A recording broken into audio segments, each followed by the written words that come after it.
श्री राधे राधे। भक्तों, जो प्रभु का सच्चा प्रेमी होता है अर्थात उच्च कोटि का जो भक्त होता है, उसका सहज स्वभाव होता है कि वो अपने भरण पोषण का जल्दी ख्याल ही नहीं करता। वो तो भगवान की सेवा, भगवान के भक्तों की सेवा, भगवान का ध्यान भजन सुमिरन, उनसे प्रेम करना, इसी में मस्त रहता है। यहाँ तक कि वो धन आदि की बात को, संपत्ति को कभी याद भी नहीं करता कि इसकी हमको ज़रूरत है, और न इसकी डिमांड करता है, न भगवान से मांगता, न किसी व्यक्ति से मांगता है। बिन मांगे भगवत सेवा के लिए धन प्राप्त हो जाए तो उसको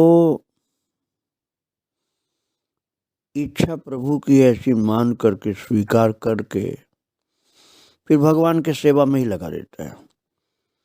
भगवान की सेवा के लिए ही उसका उपयोग समझता है, अपने स्वार्थ के लिए नहीं। लेकिन वह भगवान की सेवा के लिए भी वो भगवान से नहीं चाहता है कि आप धन हमको दो, न किसी से मांगता है। बिन मांगे आया है तो भगवत सेवार्थ में लगा दिया। ऐसा ही सहज स्वभाव था संत श्री महाराज सूर्य प्रकाश जी का। और मैंने आपको बताया अभी तो विरक्त संत नहीं हुए थे, अभी गृहस्थ थे, घर में थे। एक बच्ची भी थी उनके। माता जी जब देखती थी कि कथा इतनी सुंदर कहता है बेटा सूर्य प्रकाश, कि दुनिया दौड़ती है इसके पीछे, भगवान ने कृपा करके ये अपनी शक्ति दी थी भक्तों, कि जब ये भगवान की कथा कहते थे तो प्रेम में डूब जाते थे। वाणी में ऐसी शक्ति थी, भाव ऐसी भक्ति युक्त था, भाव की शक्ति, भक्ति की शक्ति, वाणी की शक्ति, सब मिला करके, और सुंदर भी बहुत थे देखने में। प्रेमी लोग इनके पीछे भागते रहते थे। बहुत धन देते थे लोग बिन मांगे, धन के विषय में कभी बात भी नहीं करते थे, न अकेले में, न कथा में, न किसी से धन की कामना करते थे। फिर भी लोग देते बहुत थे धन, और ये सब खर्च कर देते थे सेवा में, संतों की सेवा में, भक्तों की सेवा में, गाय की सेवा में। महाराज ज्यादातर तो भगवान के धाम में ले जाकर खर्च कर देते थे।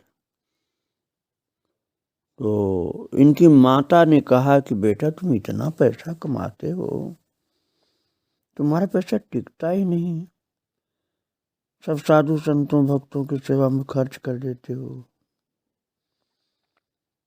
अरे कुछ जमा किया करो जिससे भविष्य में काम आवे। तो श्री सूर्य प्रकाश जी महाराज बोले कि माता ये कौन सा महीना है? तो माता ने कहा गर्मी का महीना है बेटा। तो श्री सूर्य प्रकाश जी महाराज बोले आपने कहा गर्मी में तो खूब घाम होता है, अर्थात धूप होती है, तो इस धूप को, भगवान सूर्य की धूप को संदूक में भर करके बंद करके रख लो। माता ने कहा उससे क्या होगा? तो सूर्य प्रकाश जी ने कहा जाड़े में काम आएगा। संदूक को खोल करके खूब बढ़िया से जाड़े में तापना, जितनी धूप गर्मी वाली रख लोगे तुम्हारा शरीर गर्म हो जाएगा। माता ने कहा, बेटा अरे धूप भी कहीं रोकी जाती है? तो फिर सूर्य प्रकाश जी ने कहा कि मैया पैसा भी काहे की इकट्ठा किया जाए, इसको जितना खर्च करो उतनी ही बुद्धि शुद्ध करेगा, और नहीं खर्च करेंगे सेवा कार्य में तो बुद्धि भ्रष्ट करेगा। ये जिसको सेवा कार्य में नहीं खर्च करेंगे तो बुद्धि भ्रष्ट करेगा। महाराज माता को समझाया कि ये धन भगवान भेजते हैं सेवा के लिए, इसलिए इसको सेवा में ही खर्च कर देना चाहिए। माता के समझ में आ गया फिर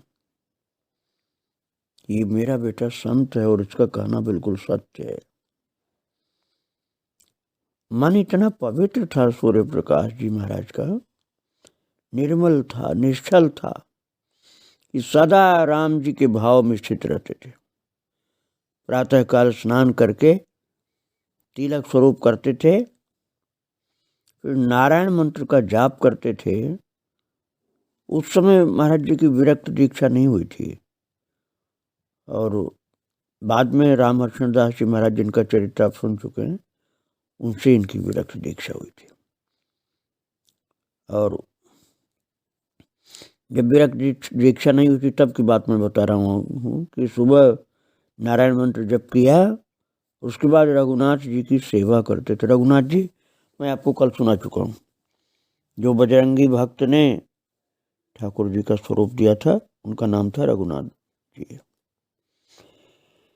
तो एक संत थे भगवान दास जी। ये महाराज जहाँ तक मुझे स्मरण है भगवान दास जी महंत थे, बाद में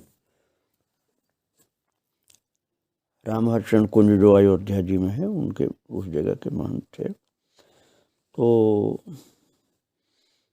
इन्होंने बतलाया था और इनसे मेरी भी भेंट हुई थी। यही मुझे रामहर्षण दास जी महाराज का दर्शन कराए थे। दर्शन तो मैंने एक ही बार किया था, अर्ध कुंभ में इलाहाबाद में।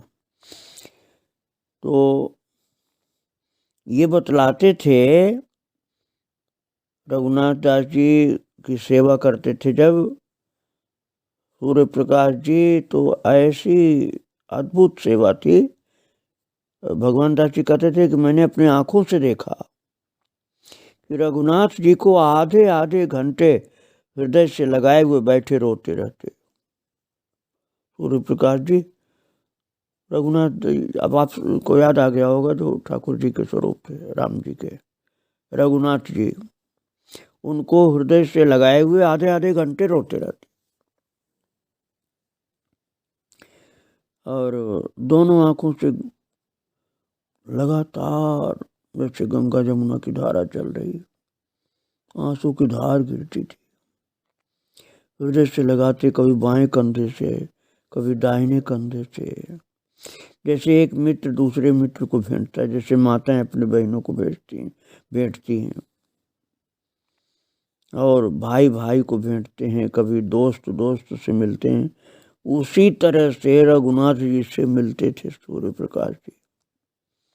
और इस प्रकार रो के मिल लेने के पश्चात फिर यदि ठंडी है तो राम जी को गर्म जल से स्नान कराते, गर्मी है तो सादा जल से स्नान कराते, सुंदर वस्त्र से पोंछते, बढ़िया इत्र लगाते, फिर फूल तुलसी धूप दीप नैवेद्य आदि अर्पण करते,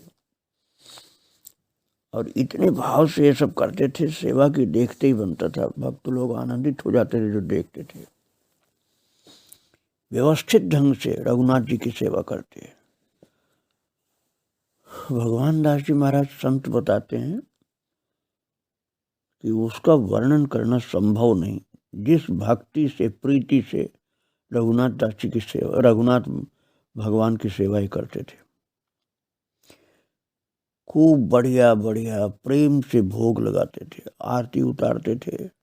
आरती के बाद घर में जो भी भोजन बनता, क्योंकि तब वो घर में रहते थे, तब आश्रम में नहीं थे उस समय, जो भी भोजन अच्छा से अच्छा घर में बनता सब प्रभु को भोग लगाया हुआ, भोग लगाने के बाद खूब बहुत अच्छे ढंग से भोग लगाते, आरती उतारते और आरती के बाद फिर प्रभु का प्रसाद पाते थे। कभी भी अकेले भोजन नहीं किया, साथ में उनके बहुत से लोग होते थे, जितने भी 10-20 लोग, सबको भोजन कराते। यहाँ तक कि घर में भी, जबकि गृहस्थ थे और घर में नहीं हो बाहर हो तब भी ऐसे। इस तरह से ठाकुर जी की सेवा पूजा करते थे भक्तों। भोजन करने के बाद आकर के तखत पर बैठ जाते, तब महफिल जुटती थी। पूरा गांव आने लगा था सत्संग के लिए, और फिर इनके प्रेम की धारा चालू होती थी। करुण रस की प्रथा, करुण रस की प्रधानता थी कथा में। कथा में करुण रस की प्रधानता थी। कथा प्रारंभ कर देते थे तो महाराज कोई सुनकर रोता, कोई बिलखने लगता, कोई तड़पता था,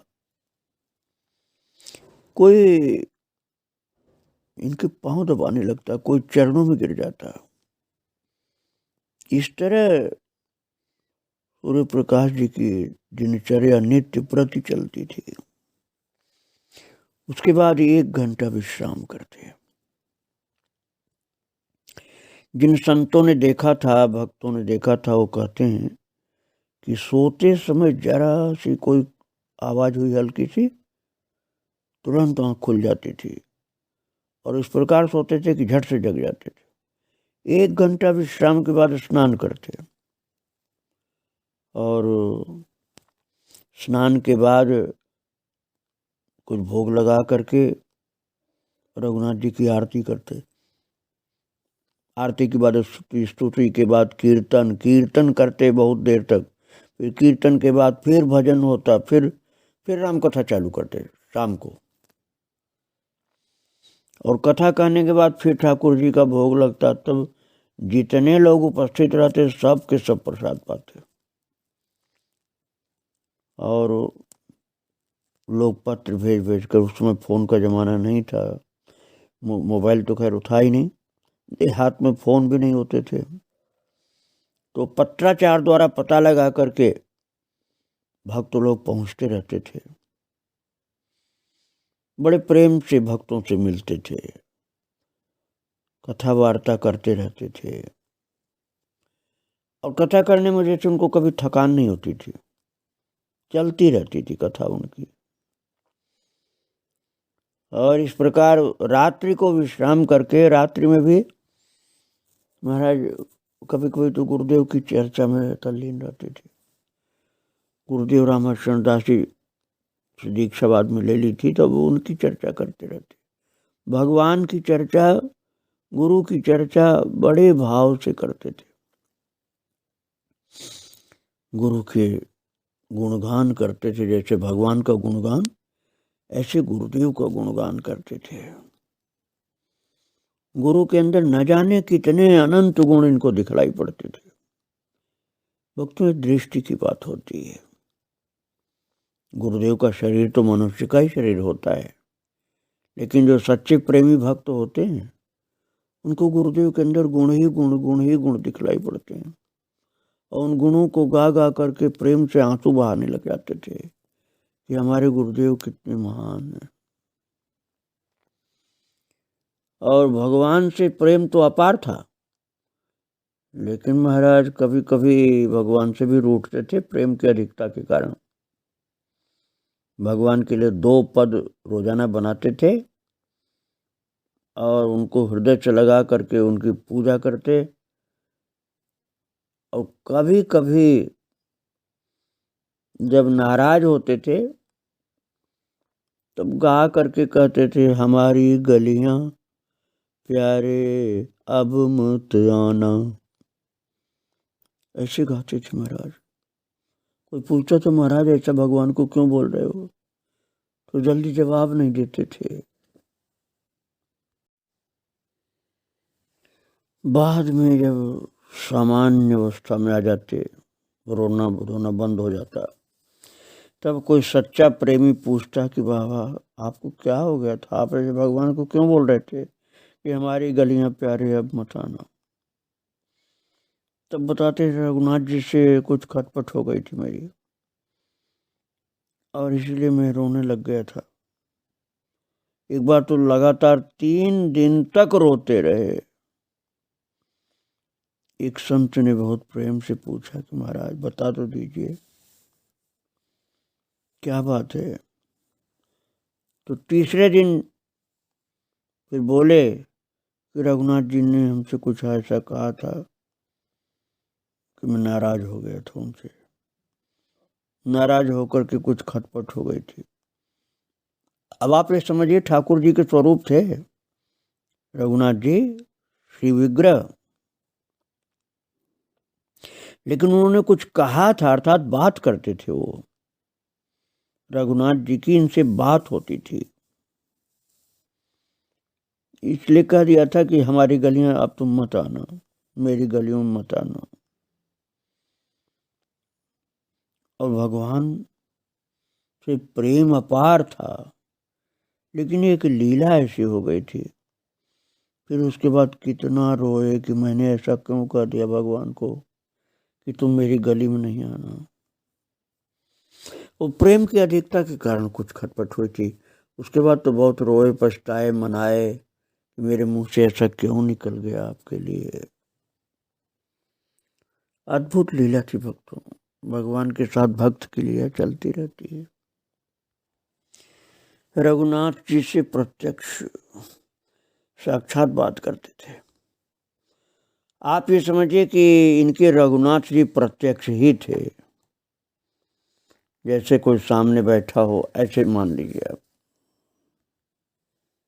बाद में कई लोगों ने इनको मानस मार्तंड कहना शुरू कर दिया था, और बड़े सरल हृदय के, बड़े विनोदी भी थे। एक मस्ती में रहते थे हमेशा, अलग प्रकार की मस्ती में, 24 घंटे मस्ती, नाम की खुमारी। सीताराम नाम प्यार से गाते थे, नाम की खुमारी चढ़ी रहती थी, दुनिया से मतलब जैसे नहीं रहता था। राम जी के रूप की खुमारी रहती थी, नाम की खुमारी, रूप की खुमारी। इसी तरह से लीला में भी मस्त रहते थे। और कई लोगों को आश्चर्य लगेगा कि धाम की भी खुमारी रहती थी इनको, नाम रूप लीला धाम चारों की खुमारी रहती थी। जैसा नशा, खुमारी को मतलब जैसे नशा रहता था। प्रेम की अधिकता के कारण नाम रूप लीला धाम का नशा रहता था। अब नशा वाले की स्थिति जो होती है सामान्य व्यक्ति के समझ के बाहर की होती है। वो तो कई लोग तो उनको पागल कह सकते हैं, ऐसे नशा होता है भक्तों। उदाहरण के रूप में मैं आपको बतला रहा हूँ कि धाम का नशा कैसा होता था इनको। धाम के प्रति प्रेम ऐसा भरा रहता था कि लगता था जैसे नशे में, धाम की नशा, नाम रूप नशा का कोई चीज़ नहीं खाते थे। आप मत समझना कि नशा वाली कोई वस्तु खाते पीते थे, नशा वाली कोई भी चीज़ खाते पीते नहीं थे। प्रेम की अधिकता के कारण नशा रहता था इनको। जब अपने गांव से निकल करके ये अयोध्या जी के लिए चलते थे, तो दादूपुर स्टेशन प्रतापगढ़ की तरफ है, तो जो रेलवे लाइन प्रतापगढ़ से सुल्तानपुर, सुल्तानपुर से होते हुए अयोध्या जी जाती है, उस रेलवे लाइन के पास जब पहुंचते थे, अब आप समझिए अयोध्या जी में नहीं थे, प्रतापगढ़ में थे।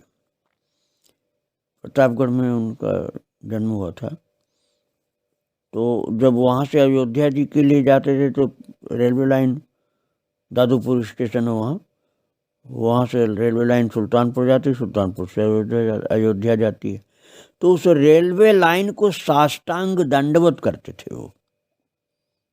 आपने शायद ऐसा नहीं देखा, मैंने तो किसी को नहीं देखा ऐसा कि रेलवे लाइन को कोई साष्टांग दंडवत करे। गिट्टियों में लेट के, गिट्टियों में लेट जाते थे, साष्टांग दंडवत करते थे रेलवे लाइन को। इनका भाव ये रहता था कि ये रेलवे लाइन तो मेरे प्रभु श्री सीताराम जी महाराज के धाम में गई हुई है। कितने भक्त इसी रेलवे लाइन पर से चढ़ते हुए चलते हुए भगवान के धाम में जाते हैं। ये बहुत पवित्र है, इसलिए दंडवत करते थे, रेलवे लाइन को दंडवत करते थे। अब जो बिल्कुल भावहीन होगा वो तो कहेगा पागल कोई होगा, इसलिए इसको मैंने नशा बताया। प्रेम अधिक था इसलिए नाम रूप लीलाधाम का नशा रहता था इनको। और धाम का कोई कंकड़ भी इनको मिल जाए घर आते समय तो लेके आते थे, और उस कंकड़ की भी पूजा करते थे कि हमारे धाम, हमारे भगवान सीताराम जी के धाम का कंकड़ है। इतनी प्रीति थी, अपना पैसा खर्च करके लोगों को ले जाते थे, अपना पैसा खर्च करते और लोगों को धाम का दर्शन कराने ले जाते थे। यह अयोध्या धाम है, कनक भवन भगवान का, सरयू मैया है, हनुमानगढ़ी है, जितना जितना लोग जानकारी होती है सब दर्शन कराते थे।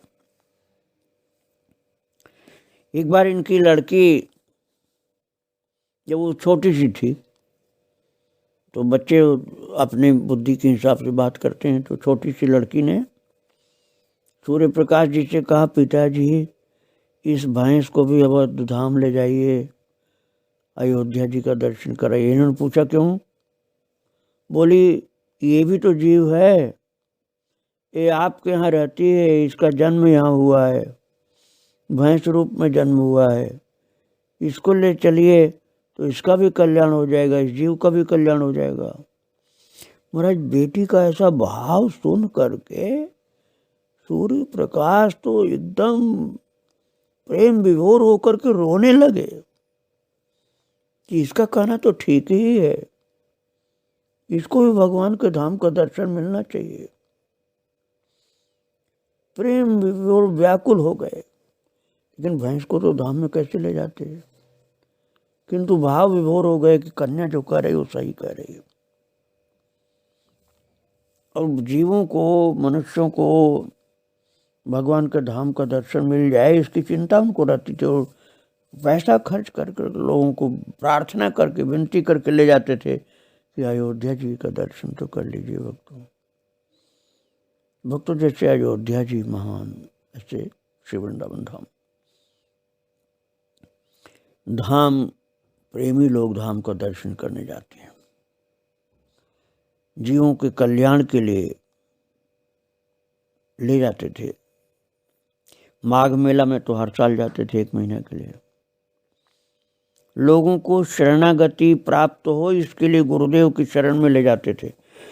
गुरुदेव इनके हो गए थे रामकृष्ण दास जी, तो कोई बाकी न रह जाए इसलिए कोशिश में लगे रहते थे सबको गुरुदेव की शरणागति हो, भगवान की शरणागति प्राप्त होगी।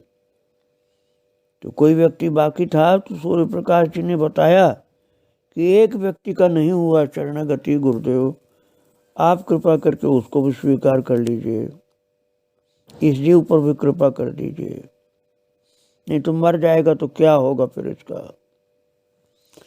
तो गुरुदेव रामकृष्ण दास जी महाराज गदगद हो गए इनके भाव को देखकर।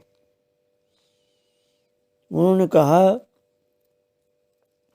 सूर्य प्रकाश से, सूर्य प्रकाश जी आप जिस किसी को कहेंगे मैं उसको ही शरण में ले लूंगा। यद्यपि उनको सरकार जी कहा जाता था, रामकृष्ण दास जी को सरकार जी भक्त लोग कहते थे। यद्यपि सरकार से दीक्षा होना कठिन था, इतना सरल नहीं था कि सबकी दीक्षा फटाफट हो जाए, किंतु सूर्य प्रकाश जी जिसके लिए निवेदन कर देते थे सरकार उनकी दीक्षा कर ही देते थे। रामकृष्ण दास जी उसकी दीक्षा में विलंब नहीं करते थे। एक बार माघ मेले में रामकृष्ण दास जी महाराज विराजमान थे, तो एक आईएएस थे, अच्छे पढ़े लिखे थे, जो उनको पढ़ाई का भी अहंकार हो जाता था आईएएस जी को। तो सूर्य प्रकाश जी ने कहा, सरकार आज दीक्षा दे रहे हैं, यदि आज आपने मेरी बात मानकर दीक्षा नहीं लिया तो मैं आपसे कभी बोलूँगा नहीं।